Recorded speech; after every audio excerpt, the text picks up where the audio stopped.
bisnis luar biasa. Senang sekali rasanya di hari Selasa ini kita kembali bertemu untuk membahas topik yang menarik yang bisa menjadikan ide bisnis untuk kita semua. Tentunya Anda sekarang sedang menyaksikan program Kamu Bisa, di mana program ini bekerja sama dengan ASI atau Adventist Layman Services and Industry yang merupakan perkumpulan profesional dan pembisnis awam Advent. Tentunya bersama dengan saya, Myrtle Sabatin, yang akan memandu acara kita pada malam hari ini selama 1 jam ke depan. Pemirsa sekalian, topik kita pada malam hari ini adalah topik yang sangat luar biasa, unik, dan bisa menjadi ide bisnis untuk kita semua. Tentunya topik kita pada malam hari ini adalah Dahlia dan jadi cuan, cantik bunganya, besar peluang usahanya.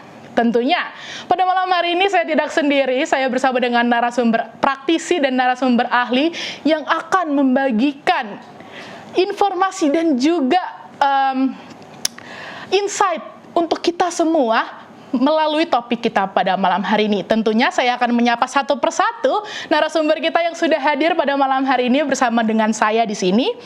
Dari narasumber praktisi kita ada Ibu Idauli Simbolon. Selamat malam Ibu Idauli. Selamat malam Myrtle, selamat malam para narasumber ahli, Dr. Joanna, Dr. Ruben, dan Dr. Titin, khususnya para pemirsa Hope Channel dimanapun berada. Selamat mengikuti acara Kamu Bisa yang dapat mencerdaskan kita dengan informasi-informasi yang faktual. Selamat mengikuti. Selamat malam, terima kasih Bu Idauli. Selanjutnya saya ditemani oleh narasumber ahli kita. Ada beberapa narasumber ahli kita yang sudah semangat membagikan topik kita pada malam hari ini. Yang pertama, Ibu Joanna Taribuka. Selamat malam Ibu Joanna.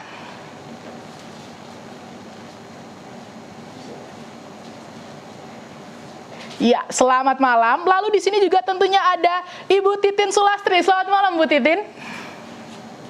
Selamat malam Kak Myrtle, selamat malam para narasumber praktisi, juga para narasumber ahli, dan para pemirsa Hope Channel. Kamu Bisa dimanapun Anda berada. Salam dari Bandung. Salam dari Bandung. Narasumber kita ini agak jauh ya pemirsa sekalian ya. Terima kasih Ibu Titin. Dan terakhir sudah bersama dengan kita semua, yaitu adalah Bapak Ruben Suitono. Selamat malam Bapak Ruben.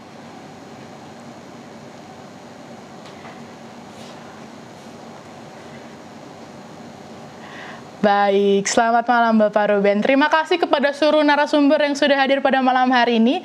Tentunya saya mengingatkan kepada seluruh pemirsa yang memiliki pertanyaan seputar topik kita pada malam hari ini. Pemirsa bisa langsung saja mencantumkan pertanyaan pemirsa di kolom komentar media sosial Hope Channel Indonesia, atau langsung saja ke nomor call center Hope Channel Indonesia yang ada di layar kaca Anda.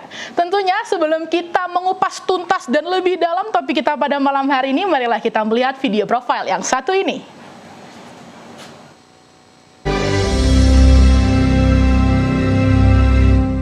Selamat sore kepada seluruh pemirsa Hope Channel dimanapun berada. Perkenalkan, saya Idauli Simbolon dari Bandung. Saya bekerja di Fakultas Ilmu Keperawatan Universitas Advent Indonesia yang ada di Bandung ya. Di sela-sela kegiatan sebagai dosen, saya senang berkebun di belakang rumah, di sekitar rumah ya, baik di samping, di depan. Kami menanam pohon buah-buahan, tanaman sayur, dan juga tanaman hias atau bunga ya. Nah, saya senang juga mengikuti program Kamu Bisa, karena di program ini banyak sekali ilmu-ilmu yang kita peroleh ya, baik dalam hal membudidayakan tanaman, baik itu juga dari segi ekonominya. Oleh karena itu, ikuti selalu program Kamu Bisa di Hope Channel Indonesia.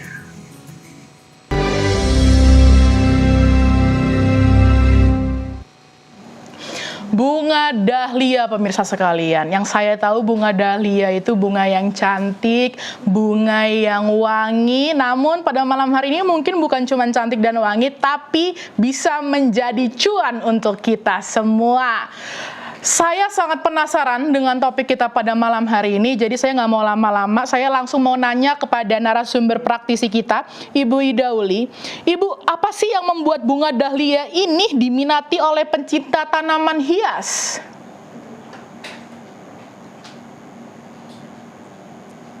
Pertanyaannya,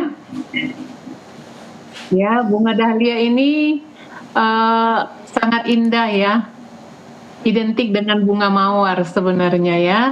Tapi kelebihan dari bunga dahlia ini dia tidak berduri, ya, tidak berduri, tidak akan menusuk lah ya. Kalau kita sedang merawatnya, tidak akan menusuk dan membuat kita kesakitan ya.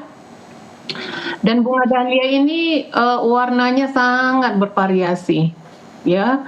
Kalau boleh kita cek di di Google, ya, bunga dahlia ini variasinya banyak sekali dan cantik-cantik gitu ya. Warnanya itu cerah-cerah dan oleh para pakar sepertinya sudah sudah disilangkan sehingga dia menghasilkan warna yang sangat-sangat sangat bervariasi. Kalau saya lihat sangat bervariasi ya. Yang saya miliki saat ini ada sekitar 6 warna ya. Jadi kalau ada nanti kesempatan untuk mendapatkan warna-warna yang lain, saya sangat bersyukur sekali ya. Jadi bunga dahlia ini juga mudah sekali ditanam ya. Dari pengalaman saya menanam bunga-bunga yang lain, bunga dahlia ini termasuk salah satu bunga yang sangat mudah untuk dikembangkan ya. Perawatannya tidak banyak dan tidak rewel. Hamanya juga nanti yang akan ditambahkan oleh para pakarnya. Tapi menurut saya sebagai yang menanam bunga dahlia ini sangat mudah dirawat ya, sangat mudah dikembangkan dan warnanya yang sangat menarik ya. Kita tidak ada bosan-bosannya ya, dan dia berbunganya itu sepanjang saat ya. Selagi dia tumbuh ya, bercabang, bunganya selalu ada ya. Jadi sangat mudah untuk mengembangkan bunga dahlia dan sangat menarik. Terima kasih. Baik, terima kasih Bu Ida. Ternyata bunga dahlia ini banyak sekali macam warnanya, lebih dari 6 bahkan ya Bu ya. Dan juga ternyata tidak musiman, bunga ini selalu ada ya, betul Bu? Oke, selanjutnya Bu, saya penasaran sekali, apakah bunga ini bisa dibudidayakan di dalam pot? Sangat bisa, Mbak Myrtle ya, sangat bisa. Di pot, di planter bag atau langsung ke tanah sangat bisa ya. Namun kalau kita buat di pot, tentunya pot kita itu harus lebih besar lah ya. Karena bunga ini kalau dia tumbuh tingginya bisa mencapai 2 meter. Ya, jadi semakin luas media yang kita sediakan untuk bunga dahlia ini, maka tumbuhan itu akan semakin tinggi gitu ya. Semakin luas juga maka cabang-cabangnya juga akan semakin banyak. Jadi kalau pertanyaannya bisa ditanam di pot, sangat bisa ya. Tapi kalau kita mau tumbuhan ini tumbuh dengan tinggi dan bercabang banyak, kita sediakan medianya yang lebih besar ya, lebih luas. Oke, baik, terima kasih. Seperti pemirsa yang sudah lihat, yang barusan tadi itu lebih tinggi daripada Ibu Ida Uli sendiri. Bahkan tadi Ibu Ida Uli bisa berkata itu bisa lebih dari 2 meter. Ternyata sangat efektif sekali kalau kita membudidaya bunga dahlia ya Bu ya. Dan itu mudah Bu untuk dibudidaya atau perlu perawatan-perawatan yang khusus untuk membudidaya bunga dahlia ini untuk sampai setinggi 2 meter tadi Bu? Menurut pengalaman saya ya Mbak Myrtle ya, terima kasih untuk pertanyaannya. Seperti yang saya sudah katakan tadi di awal, menanam bunga dahlia ini sangat-sangat mudah ya. Jadi tidak ada perawatan khusus yang saya berikan, cuman memang kalau pemirsa mengikuti program Kamu Bisa yang lalu-lalu juga saya selalu menyebutkan bahwa saya menggunakan pupuk organik ya, pupuk organik dari kompos itu baik itu dari rumput-rumput kering, daun kering, maupun sisa-sisa bahan makanan dari dapur, kulit buah, kulit sayur dan yang lainnya, ya saya selalu menggunakan itu. Tidak ada saya pernah menggunakan pupuk-pupuk seperti saya harus beli pupuk dari dari toko tani, ya tidak. Saya hanya menggunakan pupuk organik, ditambah salah satunya lagi adalah ekoenzim, ya ekoenzim dan cucian air beras. Itu saja Mbak Mirta. Terima kasih. Membudidayanya hanya dari bahan-bahan yang mudah didapat pemirsa sekalian dan organik tentunya, sehingga itu bisa bertumbuh dengan subur. Kalau begitu Bu, untuk orang awam seperti saya dan juga pemirsa yang mungkin mau memulai menanam bunga dahlia, bagaimana sih cara memilih bibit dahlia yang sehat dan berkualitas, Bu? Baik, terima kasih Mbak Mirta ya. Jadi salah satu keberhasilan menanam bunga dahlia ini tentunya bibitnya ya. Bibitnya harus apa? Harus prima lah ya, kalau kita bilang harus unggul ya. Jadi bibit utama dari bunga dahlia ini sebenarnya adalah umbinya. Ya, jadi umbinya itu seperti kentang dan ya mirip-mirip ubi jalar lah ya.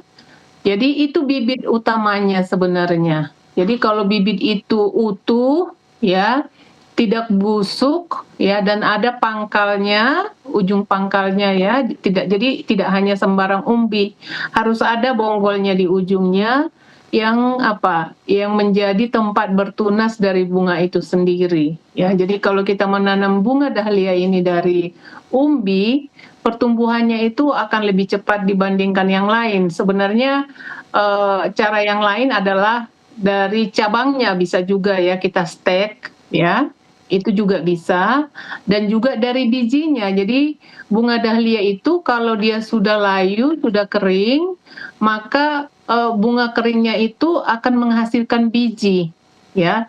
Tapi sudah bisa kita bayangkan kalau dari biji itu akan makan waktu yang lebih lama. Jadi dari pengalaman saya, yang paling cepat untuk mengembangkan bunga dahlia itu adalah dari dari umbinya ya.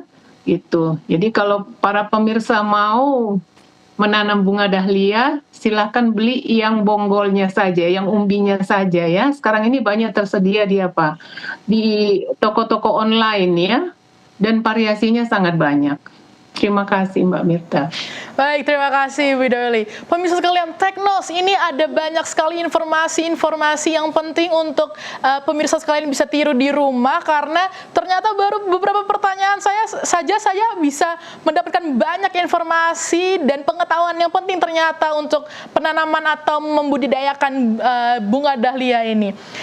Selanjutnya, saya ingin bertanya kepada Ibu Johanna, Bu, kan pasti di tumbuhan ini pasti ada yang namanya hama. Jadi apa sih tanda-tanda bunga dahlia ini terkena serangan hama, dan penyakit apa yang sering muncul pada bunga dahlia saat musim hujan? Silakan Bu Johanna.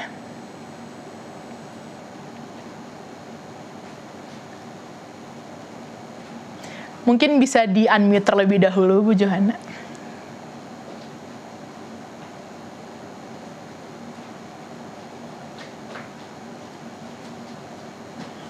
Iya, oke. Mungkin Bu Johanna sedang memperbaiki suara yang terkendala sedikit, namun mungkin bisa dijawab oleh narasumber praktisi kita, yaitu adalah Ibu Idauli. Mungkin apa sih hama, tanda-tanda serangan hama dari bunga dahlia ini, Bu? Baik, terima kasih Mbak Mirta. Menurut pengalaman saya ya, hama yang ada dari bunga dahlia ini ada beberapa ya. Untuk daunnya itu ada yang kita sebut dengan kutu putih ya. Jadi kutu putih itu suka menempel di bagian bawah dari daun bunga dahlia ini ya. Jadi kalau karena saya tidak pengguna pestisida kimia, saya tidak semprot ya. Yang saya lakukan adalah daun-daun yang sudah dihinggapi oleh kutu-kutu itu, saya petik aja, saya petik lalu saya kubur. Ya, saya kubur. Karena memang saya tidak membeli pestisida-pestisida yang kimia ya. Lalu tidak dibilang hama ya, tapi apa namanya, termasuk insek juga ya, namanya belalang ya. Belalang itu sangat suka makan bunga dahlia ini, apalagi bunganya masih baru ya, masih lembut gitu ya. Banyak sekali banyak sekali belalang yang yang hinggap ya. Nah, untuk belalang ini saya tidak punya treatment khusus ya. Saya biarin aja lah kalau memang mereka suka makan bunga dahlia ini, ya silahkan aja. Artinya kita memberi makan mereka juga ya, sebagai ekosistem kita gitu. Dan yang berikutnya untuk itu untuk daun dan bunga ya. Kalau di umbinya, kalau terlalu banyak air maka umbinya itu sering busuk. Ya, jadi untuk menanam bunga dahlia ini medianya itu jangan terlalu basah ya, jangan terlalu basah karena akan menyebabkan kebusukan. Jadi perlu media yang poros ya, lembab tapi tidak becek ya. Mungkin itu yang bisa saya jelaskan untuk sementara, Mbak Mirta. Terima kasih. Baik, terima kasih Bu. Pemirsa sekalian, itu tips and trik menjaga bunga dahlia untuk tetap bertumbuh segar dari Ibu Ida Uli. Jadi kalau ada hama, pemirsa tadi sudah diberitahu bagaimana caranya untuk menjaga dari serangan-serangan hama tersebut. Baik, saya mau beralih ke Bu Titin. Bu Titin, apa sih fungsi pemangkasan pada tanaman dahlia ini, Bu Titin? Silakan Bu Titin. Oke, baik, terima kasih Mietel untuk pertanyaannya. Jadi hampir sama dengan beberapa tanaman bunga lainnya, proses pemangkasan ini perlu dilakukan. Begitu juga halnya dengan tanaman dahlia.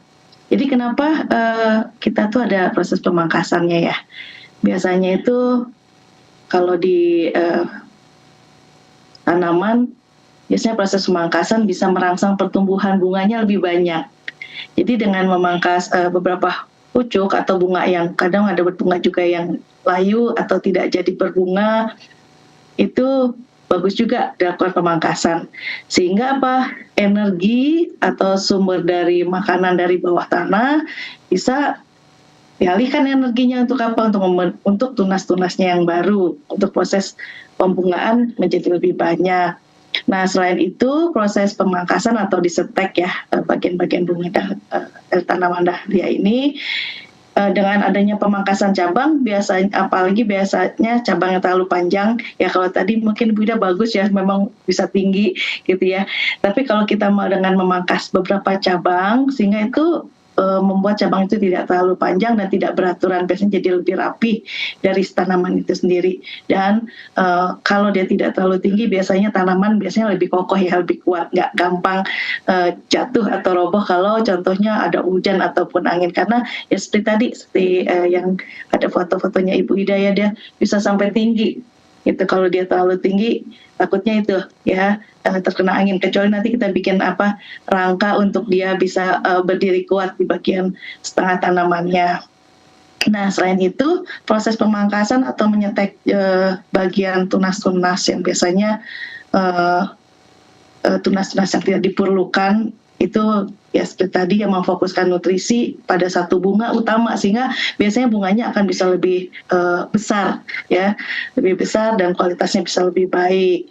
Nah, proses pemangkasan khususnya beberapa tadi seperti Ibu Ida Uli sampaikan, ada beberapa penyakit yang menyerang khususnya bagian daun, disebabkan oleh tungau atau kutu putih, bisa juga belalang ya belalang, sehingga kalau dengan memangkas beberapa daun yang sangat limbun, itu kan bisa menyebabkan lebih lembab ya di sekitar lokasi dari tanaman itu. Biasanya itu juga menyebabkan baik bakteri atau jamur itu bisa lebih banyak kalau dia terlalu rimbun dari daun-daun atau batangnya, sehingga pembusukan dari umbi juga biasanya bisa terjadi. Oleh karena itu proses pemangkasan daun dan batang yang terlalu rimbun biasanya itu bagus khususnya untuk menjaga kelembapan dari lokasi tempat bertumbuhnya tanaman dahlia. Nah, selain itu pemangkasan bagian daun, bagian batang ataupun bunga yang sudah rusak ya atau terserang penyakit biasanya ini dapat mencegah infeksi untuk tanaman lainnya ataupun proses pertumbuhan dari tanaman itu sendiri. Selain itu, dengan memangkas beberapa bagian daun dari bunga dahlia ini, pemangkasan ringan khususnya yang nggak semua dipangkas, biasanya nanti memunculkan cabang-cabang yang baru, sehingga tanaman akan kelihatan lebih subur. Nah, untuk bunga dahlia sendiri, beberapa jenis pemangkasannya ada beberapa yang biasanya dilakukan untuk tanaman yang muda, sehingga biasanya kalau dipangkas ya kalau baru mulai bertunas, kemudian dia sudah mulai tunas pertama, kalau dengan kita cutting ya sama halnya dengan tanaman yang lain, biasanya nanti dia akan membuka cabang-cabang yang baru, jadi lebih banyak cabang-cabang yang baru. Kemudian pemangkasan dahlia juga khususnya untuk membuang tadi ya bunga yang sudah layu, agar tanaman tidak terus berbunga gitu ya. Kemudian memangkas fungsinya adalah untuk membuang bagian yang sakit atau terserang hama. Demikian Mbak Myrtle. Baik, terima kasih Bu Titin atas penjelasannya yang sangat detail. Jadi pemirsa sekalian, jangan main pangkas. Ternyata ada tips and triknya untuk memangkas tanaman dahlia ini untuk menjadi lebih cantik lagi, lebih subur lagi, lebih bagus lagi. Tentunya saya mau kembali bertanya kepada Bu Joanna. Jadi bunga dahlia ini itu lebih cocok ditanam di dataran tinggi atau rendah atau bisa di mana saja, Bu? Silakan Bu Joanna. Terima kasih, Mbak. Tanaman saya mulai dari awal saja dulu. Tadi suara saya tidak kedengaran karena ada gangguan di laptop saya. Saya pakai HP. Nah, bunga dahlia ini merupakan bukan asli Indonesia, tetapi merupakan tanaman asli dari Eropa, kemudian masuk ke Indonesia dan bisa dibudidaya di mana saja, tetapi lebih bagus itu pada dataran tinggi. Kalau bunga dahlia ini dia bisa bertumbuh dengan baik kalau kondisi daerah pertanaman itu, budidaya itu tidak ternaungi. Jadi dia lebih cocok pada daerah-daerah terbuka. Tetapi dengan suhu dan kelembaban yang cukup terjaga. Jadi tidak asal saja di ketinggian, tapi harus memiliki tanaman daerah yang cukup menjamin untuk suhu dan kelembapan. Nah, biasanya untuk di Indonesia untuk tanaman dahlia ini lebih banyak ditanam di dataran tinggi seperti di Lembang, kemudian di Cianjur. Nah, syarat tumbuh dari tanaman ini dia harus tidak ada naungan. Nah, tadi menyangkut hama dan penyakit. Nah, tanaman dahlia ini kalau lebih banyak ada tungau atau kutu putih, kemudian juga ada virus, dan juga ada penyakit. Penyakit itu biasanya pada umbi, busuk kalau terlalu lembab, kemudian kalau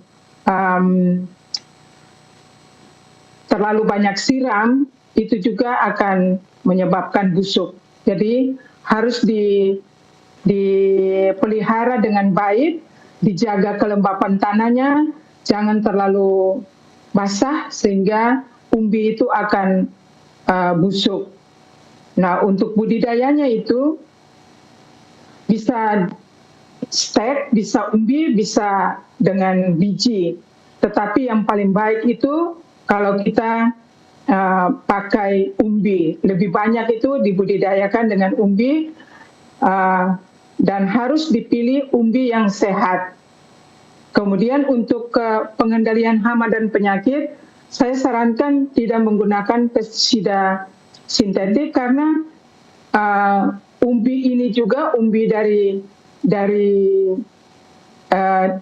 dahlia ini bisa digunakan untuk makanan karena itu mengandung fruktosa. Kalau sudah di biofermentasi itu mengandung fruktosa yang cukup tinggi yang bisa digunakan untuk panganan.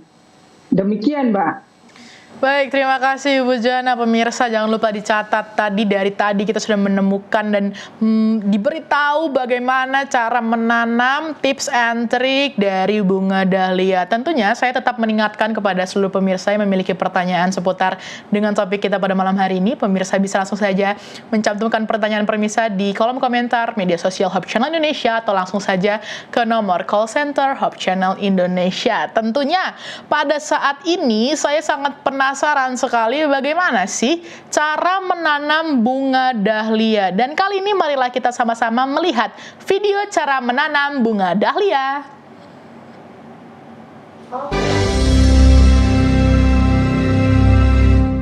Sekarang kita bereskan dulu bibitnya ya, umbinya. Ini kalau yang kita tanam umbinya seperti ini ya. Ini saya bongkar beberapa hari yang lalu ya. Coba lihat, ini sudah mulai bertunas ya. Jadi umbi dahlia seperti ini ya. Tuh, seperti kentang. Umbi ini bisa kita pisah-pisah ya. Contohnya seperti ini. Kalau kita mau serakin lebih banyak, kita bisa pisah-pisahkan seperti ini. Yang penting ada ujungnya, ini nanti akan bertunas ya. Namun karena saya ingin cepat ini bergerombol, saya tidak terlalu pisah-pisahkan. Saya biarkan aja umbi-umbinya seperti ini ya, sehingga dia akan lebih cepat untuk bertunas dan banyak. Nanti dia langsung rimbun ya, daripada kalau kita tanam satu-satu gini ya, dia lama rimbunnya. Tapi kalau kita tanam langsung dengan banyak umbinya, maka dia akan lebih cepat rimbun ya. Tunasnya akan tumbuh dari masing-masing umbi ini ya. Contohnya seperti ini. Ini dia sudah bertunas lagi ya. Persiapan umbi sudah selesai. Kita siap untuk menanam. Sekarang kita akan menanam umbi dahlia yang kita sudah siapkan ya. Kita tinggal masukkan aja ke lubang yang sudah kita buat. Lalu kita tutup umbi-umbinya dengan tanah. Semudah itu ya menanam dahlia. Selamat mencoba. Semoga berhasil. Kali ini saya mau berbagi tips tentang bagaimana mengembangkan bunga dahlia atau memperbanyak bunga dahlia dari cabangnya ya. Ini kan batang bunga dahlia ya. Ada cabang-cabangnya yang mulai bermunculan. Ini saja yang kita gunting. Seperti ini ya.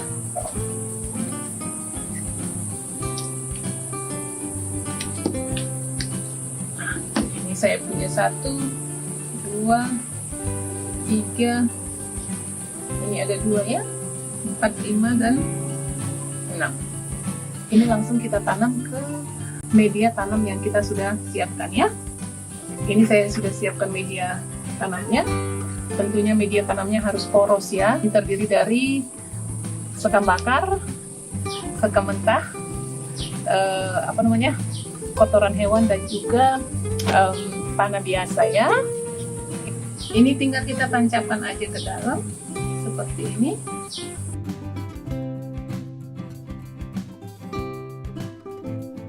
Sangat mudah toh. untuk mengembangkan bunga dahlia dari cabang-cabangnya ya. Nanti 2 minggu ke depan kita akan lihat bahwa tanaman ini sudah berakar ya. Jangan lupa kita siram dengan air ya, siram dengan air sampai semuanya basah. Oke, tanaman dahlia kita siap untuk berkembang ya. Mari menikmati berkebun.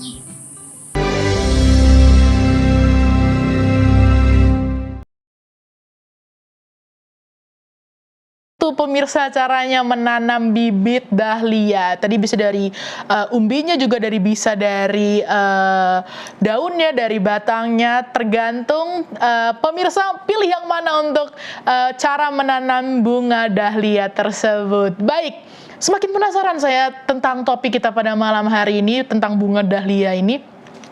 Apalagi tentang bunga dahlia bisa menjadi cuan. Kalau begitu saya kembali deh mau bertanya kepada narasumber praktisi kita, Ibu Idauli. Bu, kenapa sih bunga dahlia ini memiliki potensi bisnis yang menjanjikan? Silakan, Bu. Baik, terima kasih Mbak Mirta. Jadi kalau kita berbicara bisnis ya, bunga dahlia ini sangat sangat visibility-nya untuk dibisniskan itu sangat tinggi ya.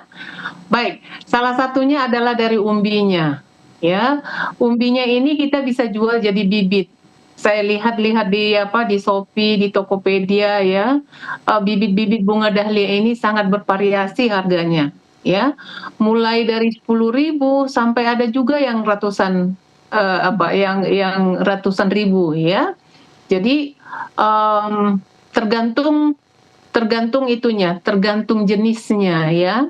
Jadi kalau jenis yang sudah biasa dan sudah banyak dikembangkan, mudah didapat, harganya menjadi menjadi lebih murah ya. Sementara kalau jenisnya masih langka ya, apalagi itu masih baru diimpor misalnya, dan baru beberapa orang yang menanamnya, maka harganya menjadi menjadi lebih mahal ya. Jadi ada satu kebun dahlia di daerah dekat lupa saya eksak tempatnya, Ciwidey namanya ya. Di Ciwidey ada kebun dahlia yang sangat luas, tapi tidak terbuka untuk umum ya.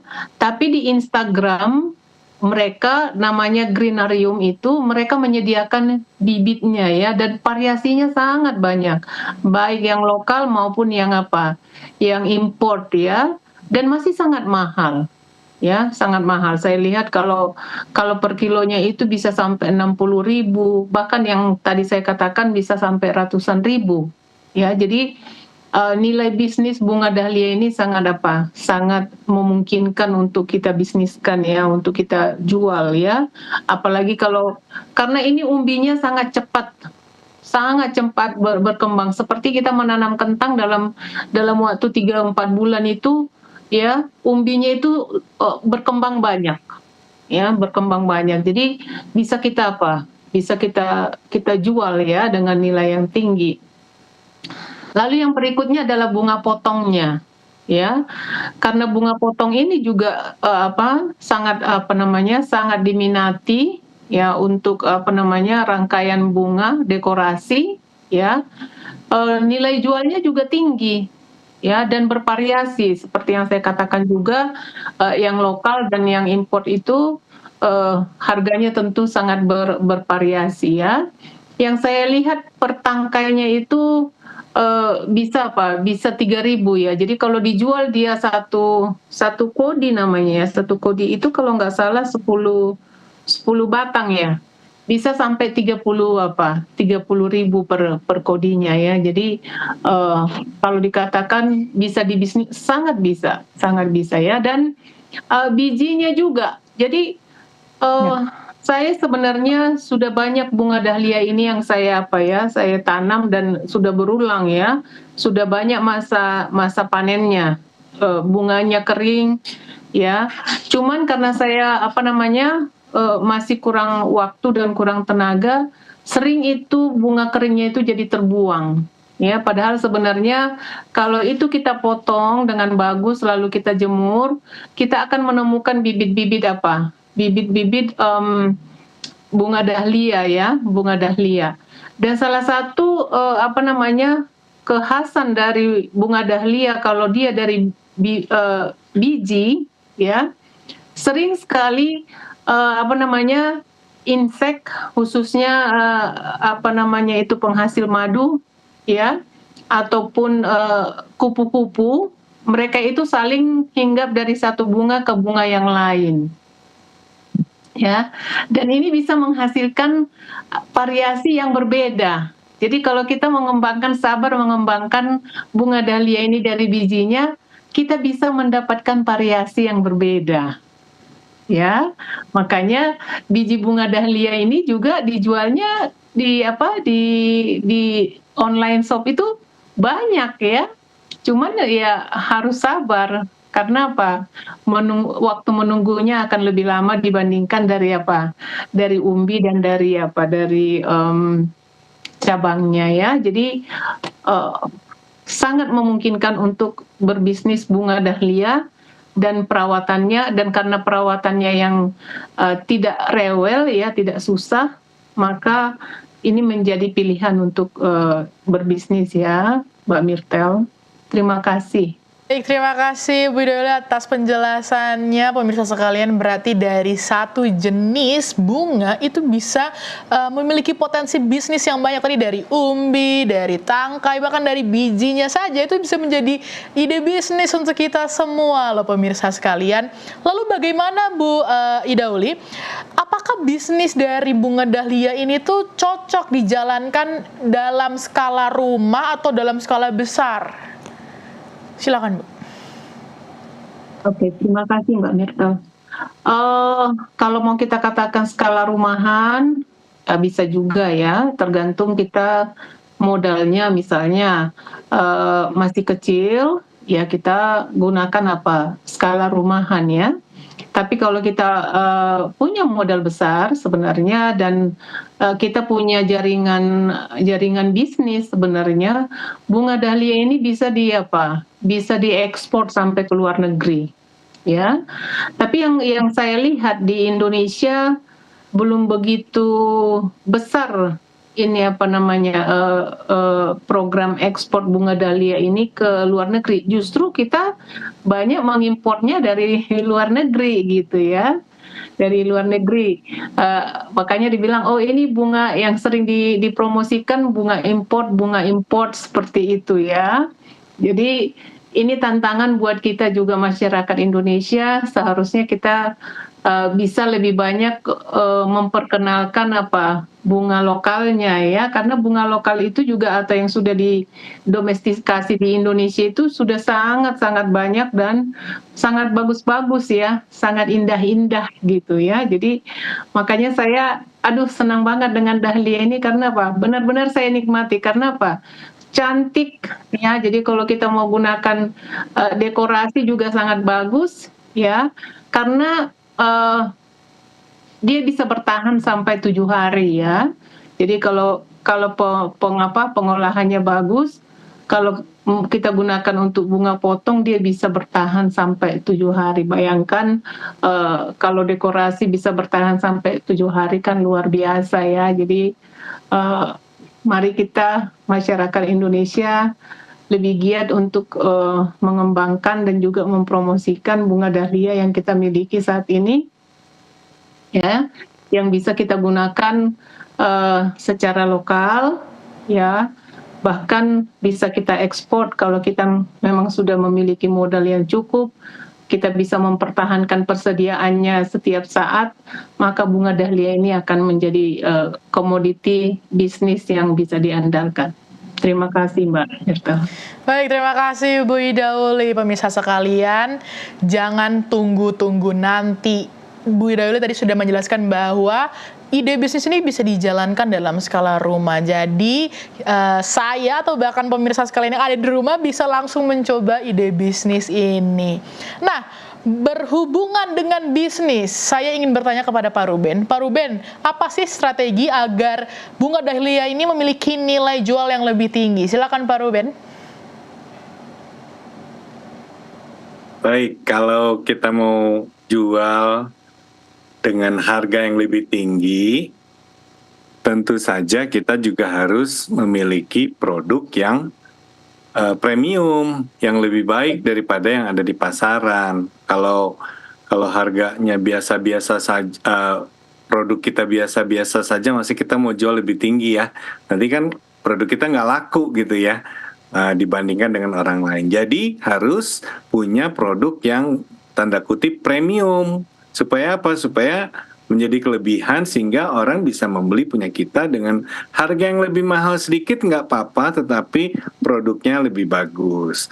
Sehingga carilah varietas yang langka. Kalau yang langka ini kan tadi Ibu Ida Uli sudah katakan bisa dikawinkan ya, sehingga mendapatkan varietas yang baru dari 2 tanaman. Nah itu dari biji. Jadi varietasnya langka, lebih bagus ya, mungkin lebih dari warnanya, dari jumlah petalnya, petal itu kelopak bunganya, atau ketahanannya. Dengan varietas yang langka ini, harga jual tentu akan menjadi lebih baik dan lebih menarik untuk orang beli ya. Atau kadang-kadang dikawinkan dengan beberapa spesies daripada si bunga dahlia ini. Nah, yang kedua ini agak unik ini. Bunga dahlia itu ternyata bisa dimakan. Bunganya ya, bisa dimakan. Jadi itu edible, termasuk bahan yang bisa dimakan. Nah, kalau dimakan berarti kita juga coba cari yang memiliki manfaat kesehatan lebih baik buat kita. Nah, cuman ini kalau dijadikan teh karena kandungan airnya itu sangat tinggi, sehingga dia dari mungkin 1 ember mungkin hanya menjadi 1 gelas saja ya, dia punya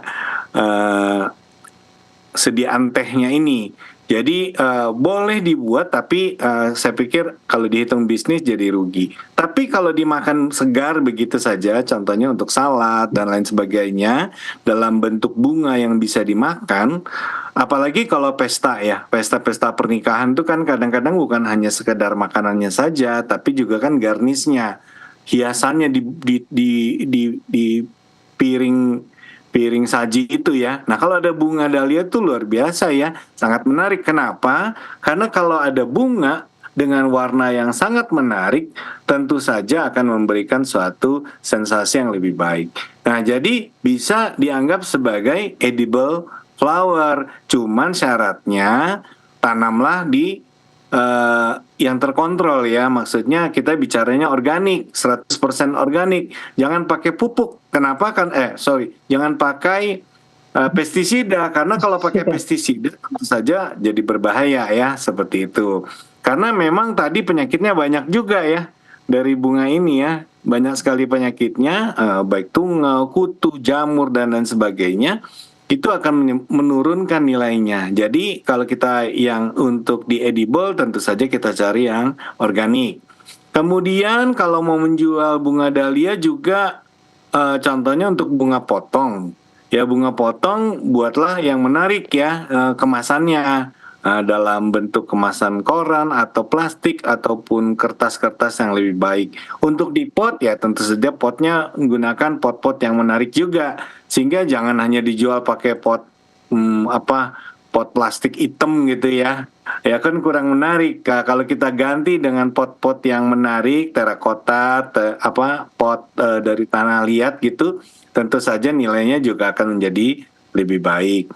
Nah tentu saja dalam pemasaran juga perlu strategi ya, strategi bisnisnya. Kadang-kadang orang mau beli kalau kita sudah cerita.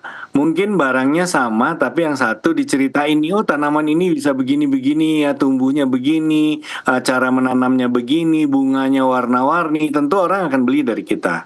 Dibandingkan cuman dijual bunga dahlia gitu ya. Tentu orang akan pilih yang lebih menarik ya.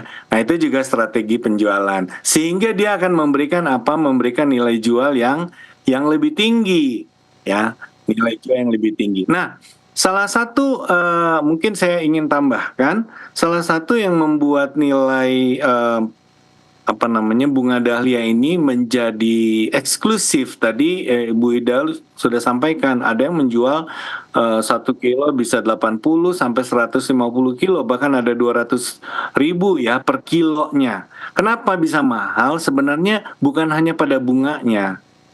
Bunganya bagus, keindahan, tetapi yang lebih mahal adalah dari umbinya. Karena umbinya itu mengandung inulin, dan inulin ini secara eksklusif digunakan untuk banyak produk. Banyak produk yang memang berguna untuk kesehatan. Nah, inulinnya itu datang dari mana? Misalnya untuk contoh ya, produk-produk yang banyak digunakan itu misalnya untuk produk yang mengandung banyak serat. Serat untuk kesehatan atau dikenal dengan prebiotik. Tempat tumbuhnya bakteri di usus kita, dia memiliki banyak serat yang larut tapi tidak bisa kita serap di usus ya. Itu bagus untuk pertumbuhan bakteri baik yang ada di tubuh kita. Kalau kita kenal dengan probiotik, kita minum mungkin banyak produk yogurt ya. Yogurt itu adalah sumber dari probiotik. Probiotik itu tidak akan bertahan baik di usus kita kalau tidak ada yang namanya prebiotik. Nah, inulin yang ada di umbinya si dahlia ini sangat bagus untuk pertumbuhan si bakteri tadi. Jadi bakteri itu akan tumbuh di kita. Nah itu banyak produk-produk namanya simbiotik dijual, yaitu campuran probiotik dan prebiotik. Adanya di mana? Contohnya Lactobi. Lactobi itu biasanya diberikan pada orang yang sedang sakit perut, diare. Itu sangat bagus karena di dalamnya mengandung bakteri-bakteri baik, tetapi mengandung juga biasanya ditambahkan inulin. Dan inulin yang paling tinggi adanya dari umbi si dahlia ini. Nah itu banyak sekali, sehingga luar biasa. Nah kalau kita sudah jual dahlia kita dengan ini loh kelebihannya dari dahlia, bisa gunakan untuk kesehatan, bisa juga untuk keindahan, bisa juga untuk dimakan, tentu saja produk kita akan dibeli orang. Ya, seperti itu Mbak Myrtle. Baik, terima kasih banyak Pak Ruben atas penjelasan yang sangat jelas sekali. Pemirsa harus take notes topik kita malam hari ini karena ternyata banyak sekali manfaat dari satu jenis bunga. Bisa dari tadi bibitnya, dari bunganya, dari umbinya, itu bisa menjadi peluang bisnis bagi kita semuanya. Tentunya saya tetap mengingatkan kepada seluruh pemirsa yang memiliki pertanyaan seputar topik kita pada malam hari ini. Pemirsa bisa langsung saja mencantumkan pertanyaan pemirsa di kolom komentar media sosial Hope Channel Indonesia atau langsung saja ke nomor call center Hope Channel Indonesia. Pemirsa sekalian, penasaran gak sih bagaimana teman-teman kita di luar sana mengenai pengetahuan mereka tentang bunga dahlia ini? Kalau begitu, kita akan mendengarkan dan melihat UIKB Uji Ilmu Kamu Bisa.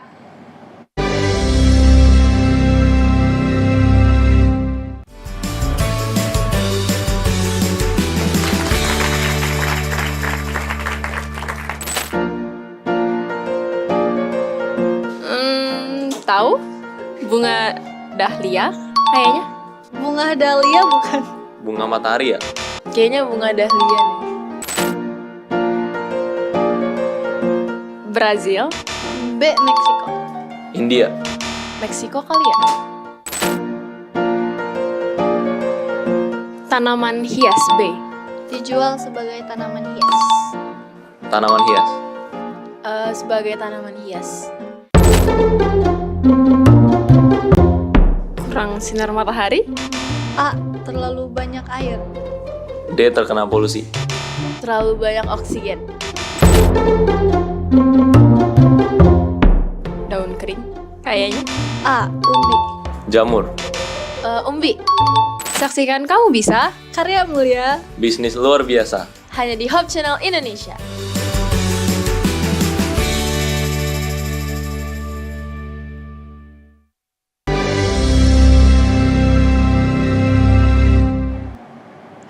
Begitu pemirsa tentang pengetahuan teman-teman kita di luar sana mengenai bunga dahlia. Baiklah, sudah ada beberapa pertanyaan dari pemirsa sekalian yang masuk ke dalam call center kita tentang topik kita pada malam hari ini. Pertanyaan pertama saya akan tujukan kepada Bapak Ruben. Pak, ada yang bertanya, bagaimana cara mengubah hobi menanam bunga menjadi sumber penghasilan? Mungkin Pak Ruben bisa menjawab, silakan Pak Ruben. Baik, ini menanam bunga ini juga adalah salah satu hobi saya, ya. Hanya mungkin bukan menanam bunga dahlia, bunga yang lain. Nah, bagaimana membuat hobi kita itu meningkatkan hobi kita menanam bunga? Tentu saja kita harus senang dengan bunganya ya. Kalau kita nggak senang dengan bunganya, kita nggak akan pelihara itu kan gitu. Nah, untuk itu boleh tahu dong kira-kira berapa rating. Saya coba-coba cari nih ya, bagaimana rating bunga dahlia dibandingkan dengan bunga-bunga yang lain. Ya, menarik ya. Kira-kira berapa skornya si bunga dahlia ini? Nah, kalau kita bilang bunga dahlia bagus dari warnanya, oke, bagus ya. Tetapi mungkin ada kekurangannya. Nah, kalau saya lihat di sini ada beberapa nih. Saya bandingkan dengan beberapa tanaman. Dengan mawar, dengan bougainville, dengan bunga aster, dan juga dengan bunga anggrek. Yang pertama, kemudahan rawat. Kemudahan rawat dari bunga dahlia itu dapat skor 6. Hampir setara dengan bunga mawar. Mawar skornya 5. Tapi kalau dengan bougainville, dia skornya 9/10, tinggi ya. Bougainville itu. Kemudian aster juga 8/10. Jadi dahlia kemudahan rawat ya so-so lah ya, masih 6 gitu ya. Skornya masih 6. Tetapi ada yang lain. Dia memiliki estetika dan variasi. Mungkin ada yang tahu berapa tadi kalau ditanya, ada mungkin katakan variasinya ada 3, ada 10. Bukan. Ternyata variasi dari bunga dahlia itu 50.000.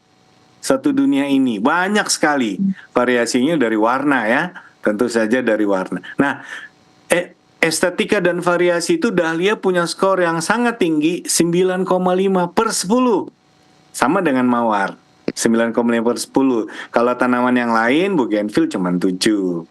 Kemudian potensi bisnis. Nah, potensi bisnis tadi kita sudah bahas. Mawar lebih tinggi sedikit, 9,5/10, tetapi dahlia 8,5.